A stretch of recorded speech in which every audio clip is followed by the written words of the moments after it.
जैसा कि आप लोग देख रहे हैं बोर्ड पे, आज से स्टार्ट होगा क्लास 9th का गणित चैप्टर 1 नंबर लाइन यानी संख्या पद्धति।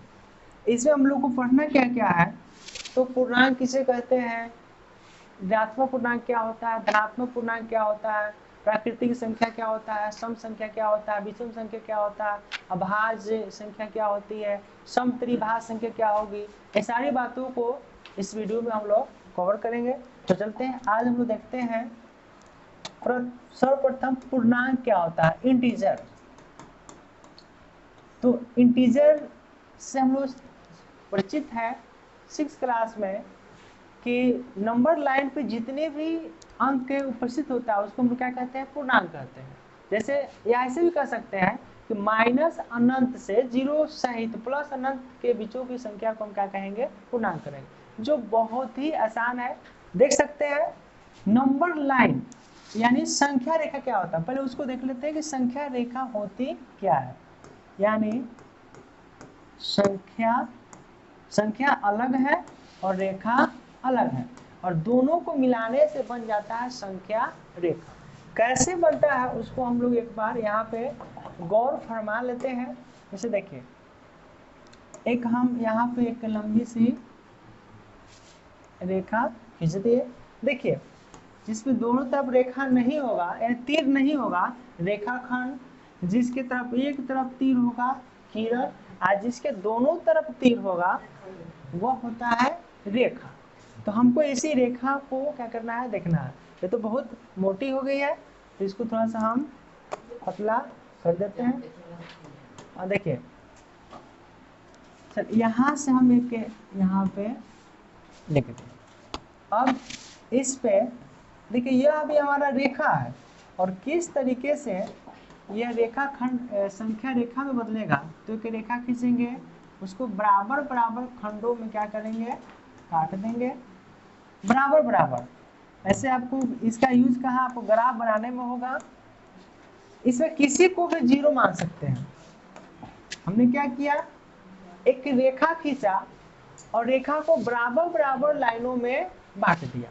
और ऐसा खुद बनाना सीखे, 2 बार 3 बार करके खुद से बनाइए, एकदम कंप्लीट हो जाएगा। इसको किसी को भी जीरो हम मान सकते हैं। और उसके बाद इधर 1 2 3 4 5 गिनती लिख दीजिए, 6 यानी 8 9 डॉट डॉट, ये अनंत तक चला जाएगा। फिर इधर -1 -2 -3 -4 -5 ऐसे करके यह कहाँ तक, माइनस अनंत। अनंत का अर्थ होता है कि जिसका कोई भी अंत ना हो। तो देखिए, यह जो सिस्टम बना संख्या रेखा, देखिए सभी संख्याएं एक रेखा पे स्थित है, तो पूरा सिस्टम कहला जाएगा संख्या रेखा। कोई पूछेगा कि संख्या रेखा किसे कहते हैं, रटना तो है नहीं, ये जितने बता रहा है उसको दिमाग में से आकृति बनाइए और खुद दिमाग से बोलिए कि है क्या। तो संख्या रेखा तो वैसी रेखा जिसपे संख्या समान दूरी पे व्यवस्थित होता है, पोल्थी मार के बैठता है, उसी को हम क्या कहेंगे, संख्या रेखा। ठीक है। अब इस संख्या रेखा में कितने पार्ट होते हैं उसको देखते हैं। तो संख्या रेखा का मुख्यतः 3 पार्ट, एक माइनस वाला, एक यहाँ 1 से प्लस वाला, और एक जो है जीरो वाला। और इसी में 3 पार्ट निकलेगा, एक धनात्मक संख्या यानी धनात्मक पूर्णांक, एक ऋणात्मक पूर्णांक, और एक हमारा शून्य स्पेशल नंबर। तो जितने भी है जो देख रहे हैं वह जो है हमारा क्या है, पूर्णांक है, इंटीजर। क्या है, पूर्णांक। ये सभी हमारा पूर्णांक है। अब इसमें यह एक से जो इधर है दाया इस साइड में, इसको हम लोग बोलते हैं धनात्मक पूर्णांक। इसका क्या नाम हो जाता है, धनात्मक पूर्णांक। इसको हम लिख देते हैं धनात्मक पूर्णांक। देखिए, इसको दिमाग में बैठाना है, धनात्मक पूर्णांक। और इस तीर के यहाँ से 1 से -1 वाला इधर, वह है हमारा ऋणात्मक पूर्णांक। देखिए कितना आसान है। कोई पूछेगा धनात्मक पूर्णांक किसे कहते हैं, तो 1 2 3 4 5 6 7 8 9 10 11 12 13 14 15 ऐसे करते जाएंगे, वो सभी धनात्मक है। धनात्मक क्यों है, तो इसके आगे ना है तो क्या है, प्लस है, इसलिए धनात्मक है। तो प्लस नुकाल रहता है, हाँ छुपा रहता है, छुपा रुस्तम है। लेकिन माइनस जो है ये आपको दिखाई देगा, बीच में कोष्टक दे देंगे, कॉमा दे देंगे या। तो धनात्मक पूर्णांक कोई पूछेगा तो सिंपल कहेंगे कि 1 2 3 4 5 6 7 8 को धनात्मक पूर्णांक कहते हैं। और ऋणात्मक पूर्णांक पूछेगा तो हम इसी को कहेंगे -1 -2 -3 -4 ऐसे डॉट डॉट को हम ऋणात्मक पूर्णांक कहते हैं।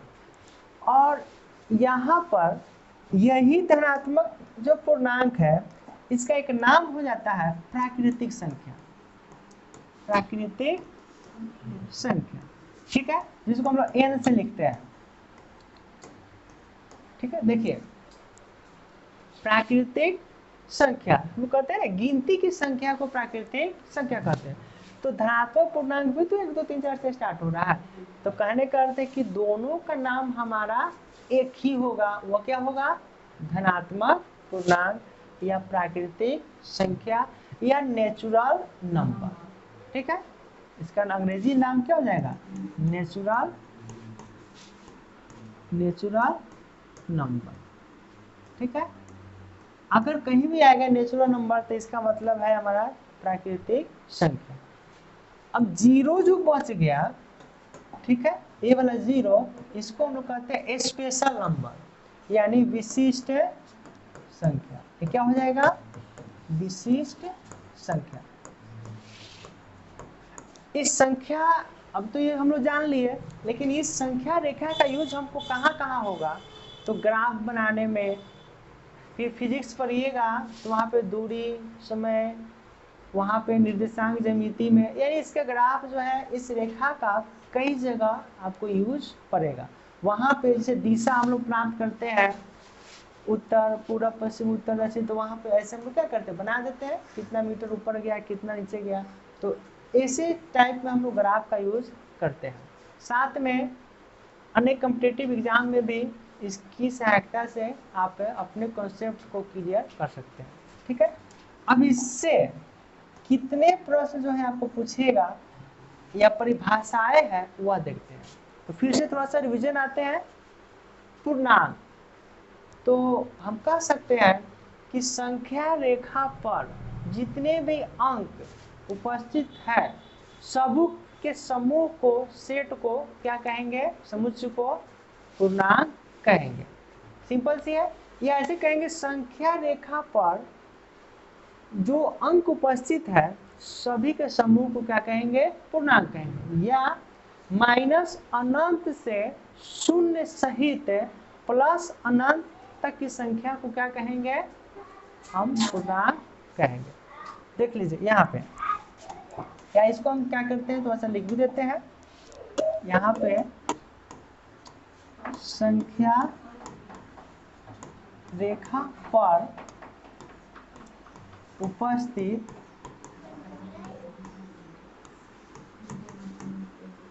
सभी अंकों के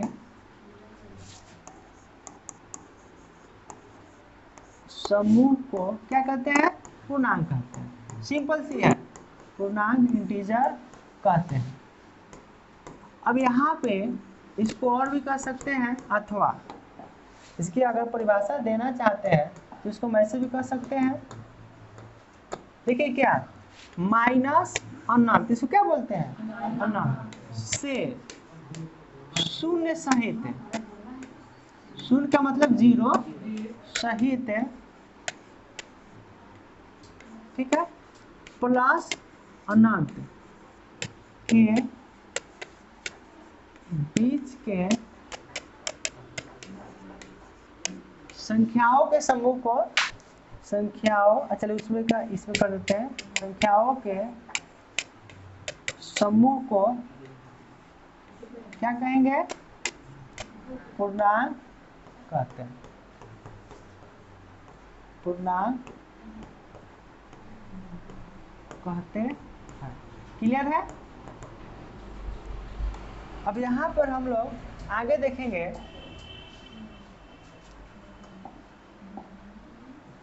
ये तो मच्छर भाग ही नहीं रहा।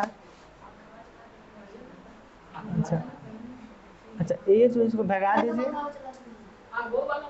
चलिए, अच्छा इसको हटा दीजिए, ये तो भाग ही नहीं रहा। चलिए देखते हैं, वो भी लग रहा था फिर वैसे आ गया। अच्छा उसको पढ़ने दीजिए, फ्री में पढ़ रहा है। चलिए देखिए, अब इसके बाद हम लोग देखेंगे प्राकृतिक संख्या, पूर्ण संख्या। तो यहाँ पे हम देखिएगा कि धनात्मक पूर्णांक किसे कहेंगे, तो यहाँ पे हो जाएगा 0 के। इसको अगर हम ध्यान से देखते हैं, देखिए 0 है तो 0 के क्या है, दाया ना है, ये हो गया दाया, हाई हो गया बाया। तो कोई ऋणात्मक पूर्णांक कहेगा तो 0 से दाया होगा कि बाया होगा, ऋणात्मक पूर्णांक 0 से बाया ना हो जाएगा। देखो ऐसे ऐसे खड़ा है नहीं, अच्छा ऐसे है हम लोग, ठीक है। तो ई वाला हम लोग का हो गया कौन सी, बाया ई हो गया और दाया या हो गया। लेकिन जब हम ऐसे खड़ा होंगे तो हमारा बाया ई ना होगा, तो इधर बाया और ई वाला दाया। हम इसके अनुसार नहीं चलेंगे, हम लोग लिखते ऐसे ना है, तो बाया हमारा ए हो जाएगा, दाया ए हो जाएगा। तो 0 से बाएं उपस्थित अंकों को ऋणात्मक पूर्णांक और 0 से दाएं उपस्थित अंकों को धनात्मक पूर्णांक कहते हैं। तो चले इसके बाद हम लोगों के पास जो है, चलिए इसका हम एक सेट बना देते हैं एक में, ठीक है। देखिए धनात्मक पूर्णांक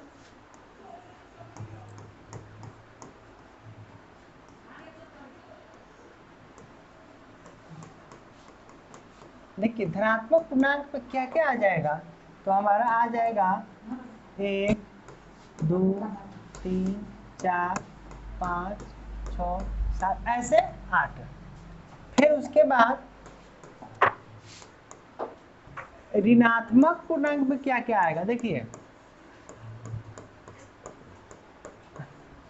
ऋणात्मक पूर्णांक, तो इसमें क्या क्या आएगा, तो हमारा हो जाएगा -1 -2 -3 -4 -5 -6, इस तरीके से हमारा आगे चलता जाएगा।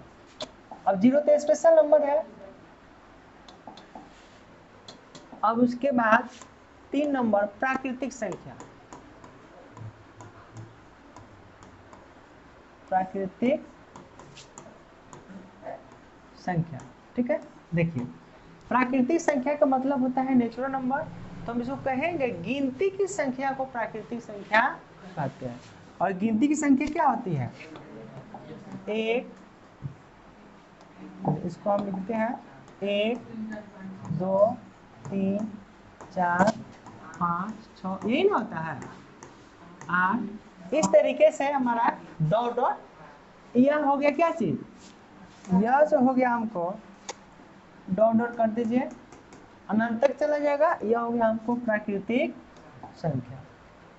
अब उसके बाद हम इसमें आएंगे सम संख्या। तो देखिए 2 4 6 8 इस 10 बटा जाएगा, सम संख्या होगा, और बाकी जो बच गया वो हमारा विषम संख्या होगा। तो इसको हम कह सकते हैं कि वैसी संख्या, हम लोग छठा में पढ़े हैं, 7वां में पढ़े होइएगा, कि वैसी संख्या जिसमें 2 से पूरा पूरा भाग लग जाता है तो सम संख्या कहलाता है, और जिसमें 2 से पूरा पूरा भाग नहीं लगता है वो हमारा विषम संख्या कहलाता है। तो हम यहाँ पे उस फॉर्मूले को ऐड कर सकते हैं, कौन सा, 3 हो गया, तो यहाँ पे हो जाएगा 4, सम संख्या इवन नंबर, ठीक है। देखिए तो इसमें क्या क्या हो जाएगा, 2 4 6 8 10 12 14 16 डॉट डॉट, ये हमारा क्या हो जाएगा, सम संख्या, ठीक है। देखिए अब उसके बाद हम देखेंगे 5 नंबर में विषम संख्या, विषम संख्या।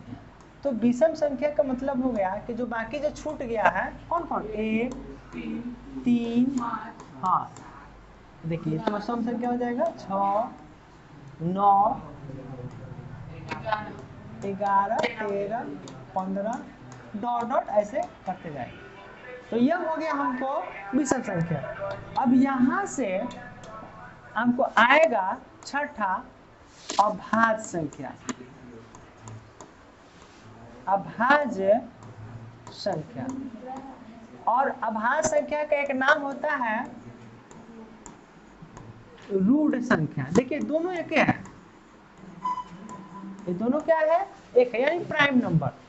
तो प्राइम नंबर हम लोग पढ़े होइएगा कि वह संख्या केवल जिसका 2 ही गुणनखंड होता है अभाज्य संख्या कहलाता है।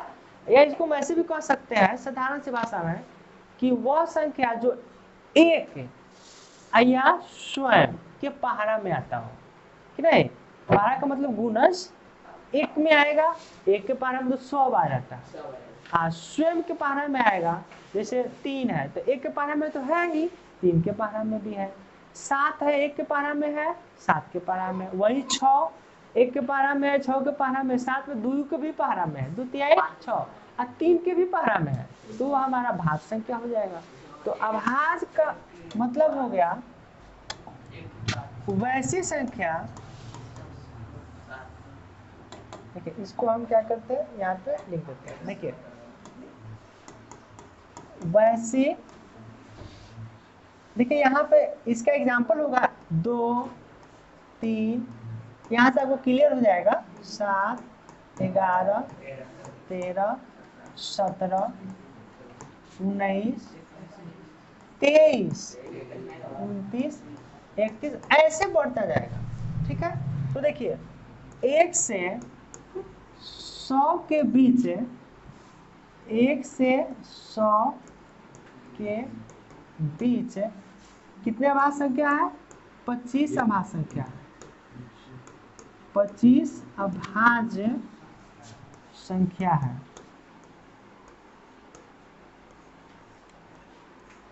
इसको हम हटा ही देते हैं। ठीक है, संख्या है, उसको क्या करना है लिखना। अब यहाँ पे देखिए इसकी परिभाषा हम लिख देते हैं अभाज्य संख्या का कि वैसी संख्या, वैसी संख्या जिसके केवल कितने हो, ये डाला है, केवल 2 गुणनखंड हो, फैक्टर हो,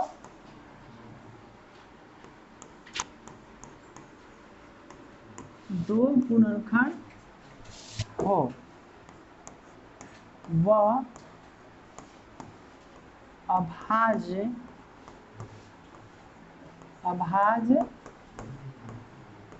संख्या, जिसको हम लोग क्या कहते हैं प्राइम नंबर, अभाज्य संख्या कहलाती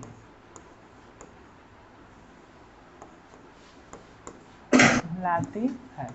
अब यहाँ पे जो शब्द आया 2 गुणनखंड, कैसे, तो देखिए जैसे 2 है, 3 है, ठीक है, फिर उसके बाद 5 है, 4 5 6,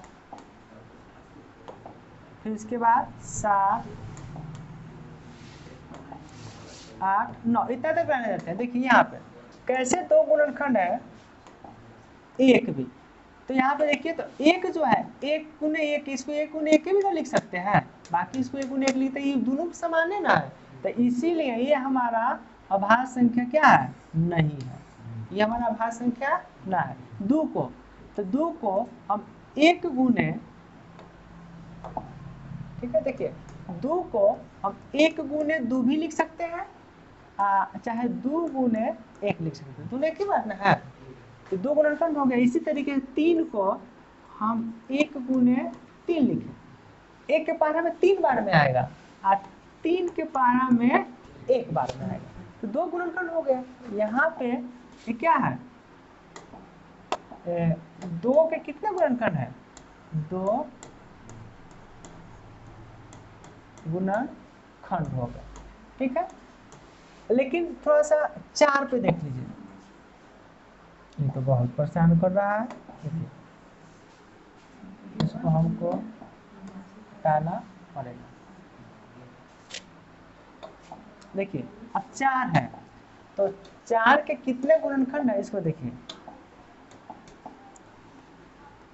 4 जो है 1 के पहाड़ा में 4 बार में आएगा, 2 के पहाड़ा में 2 बार में आएगा, 4 के पहाड़ा में 1 बार में नहीं आएगा। 1 चौके 4, 2 दूनी 4, 4 इकाई 4, तो इसके कई गो गुणनखंड हो गए? 3 गो। तो देखिए इसके कितने हैं? 3 गुणनखंड है, 3 गुणनखंड है। तो इस तरीके से क्या ये अभाज्य संख्या होगा? ये हमारा अभाज्य संख्या ना होगा, केवल 2 होना चाहिए। तो कौन सी संख्या होगा? तो ये हमारा भाज्य संख्या हो जाएगा। ये जो 4 है ये हमारा हो गया कौन सा? भाज्य संख्या। चलिए इसको घेर देते हैं, भाज्य संख्या है 5, तो 1 गुने 5, अच्छा है 5 गुने 1, एक अलावा किसी के पहाड़ा में है तो भाग हो जाएगा। जैसे 6 1 के पहाड़ा में है 6 बार में, 2 के पहाड़ा में है 3 बार में, 3 के पहाड़ा में है 2 बार में, और 6 के पहाड़ा में 1 बार में। 4 गो गुणनखंड हो गया, देख रहे हैं। तो ये तो और नहीं भाज्य संख्या होगा, अभाज्य संख्या भाज्य संख्या है। तो केवल हम देख सकते हैं ये जो उपरोक्त लिखा हुआ है सही वाला, यही जो है हमारा भाज्य संख्या नहीं अभाज्य संख्या है। बाकी जो बच गया वो हमारा क्या होगा? भाज्य संख्या होगा। कहने का अर्थ है ये जो लिखा हुआ है वो हमारा अभाज्य संख्या है, बाकी जो बच गया भाज्य संख्या है। लेकिन एक न अभाज्य है और न ही भाज्य है। तो यहाँ इससे किस तरीके से प्रश्न पूछेगा? तो सबसे छोटी भाज्य संख्या, छोटी अभाज्य संख्या, तो सबसे छोटी 2 ही ना है। तो ये हमारा जो 2 है क्या होगा? सबसे छोटी अभाज्य संख्या हो जाएगा, ठीक है। सबसे बड़ी तो बहुत हो जाएगा, वो तो अनंत हो जाएगा। सबसे छोटी भाज्य संख्या तो 4 से होता है। तो देखते हैं किस तरीके से भाज्य हो गया। अब अभाज्य आते हैं।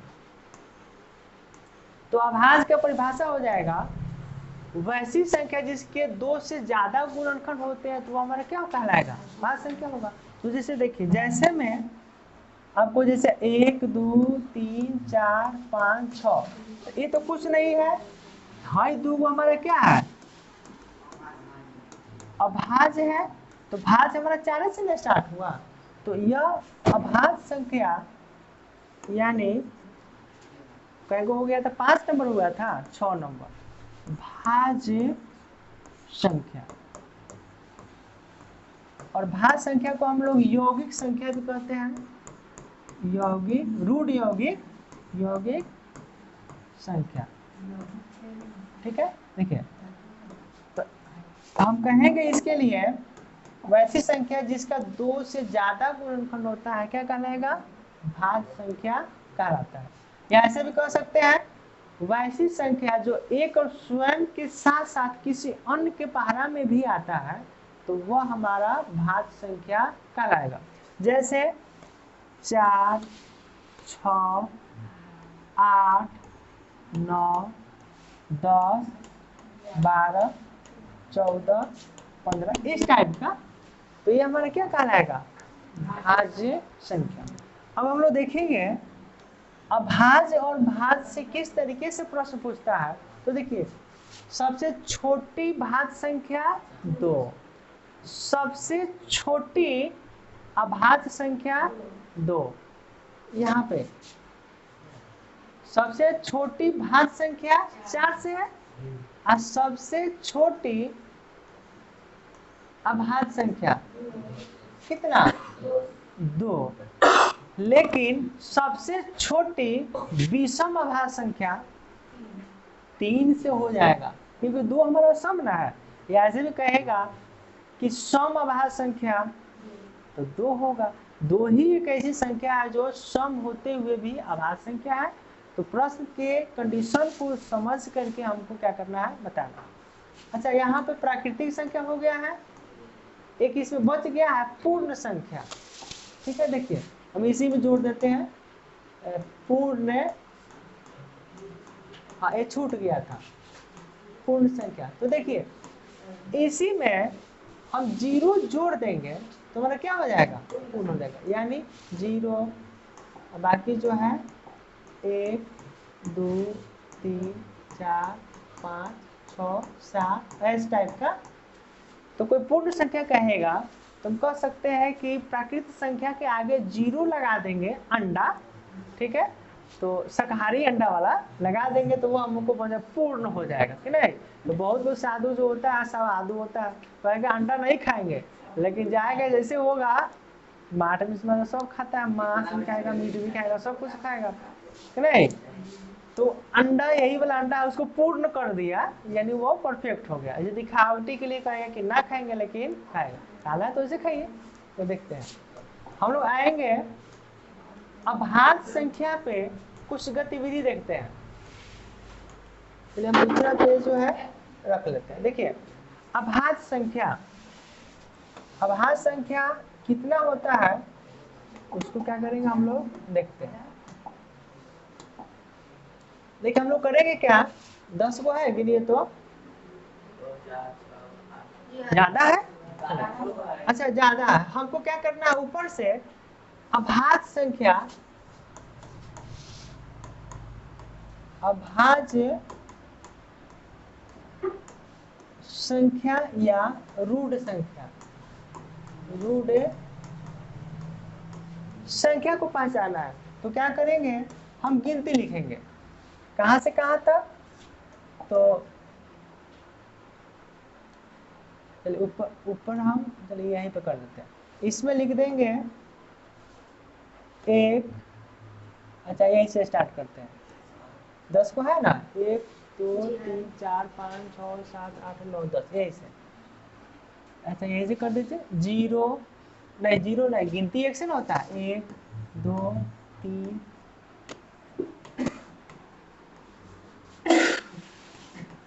10। देखिए 10 से तक लिखना, आपको सेटिंग करना है थोड़ा सा इसमें, 11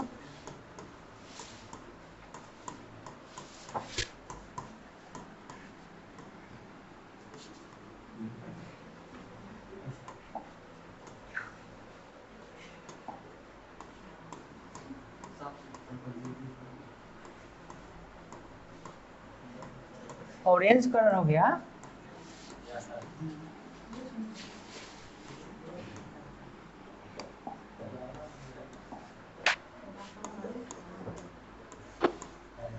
अच्छा 1 से 100 के बीच में कितनी अभाज्य संख्या, 25।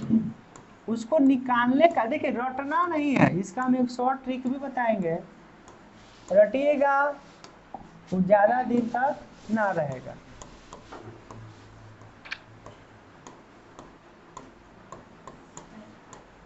घर पे भी इस तरीके से आपको काउंटिंग लिख लेना है। चलिए हम 50 तक ही बताते हैं, इसमें 60 70 80 100 तक कर लीजिएगा। देखिए हमको इसमें कुछ गतिविधि करना है। गतिविधि का मतलब है कि इसी से हम क्या करते हैं, हाँ यहीं पे हम अभाज्य संख्या को चुन लेंगे, ठीक है। तो जो बाकी बच जाएगा हमारा क्या होगा, अभाज्य संख्या हो जाएगा। एक न तो एक को ऐसे काट दीजिए, एक न भाज्य है और ना अभाज्य है, तो बाकी बच गया कहाँ, 2 से। तो हमको अभाज्य संख्या को गोला लगाना है, तो इसको गोला लगा लीजिए। ये हमारा क्या है, अभाज्य संख्या। गोला कौन से कलर से लगाया, रेड कलर से। चलिए हाँ, इसको हम क्या कर लिए, यहाँ पे 2 3 भी है, यही ना हो गया। 4 नहीं है, 2 के पाने में आ गया, 5 है, 7 है, 9 नहीं है, 3 के, हाँ 3 के पास में 11 13। देखते जाइए पहाड़ा में अगर होगा 17 19, फिर उसके बाद 23। अब कर सकता है, अब पैटर्न समझ गया, अब कर सकता है। 31, 39, 37, किसी के पारा में नहीं है। और फिर उसके बाद 39, 13, देखिए शर्त इसमें क्या करना है, एक के पारा में तो सब है, दूसरे के पारा में नहीं आना है, जब आएगा तो इसी के पारा में आएगा। ठीक है, जैसे मान लेते 39 लग रहा है कि हो सकता है, लेकिन 13, 39, 21 तो 3 के पहरा में, 7 के पहरा में भी है। हाँ, तो ये ना होगा। जैसे 41, 43, 47 और इस तरीके से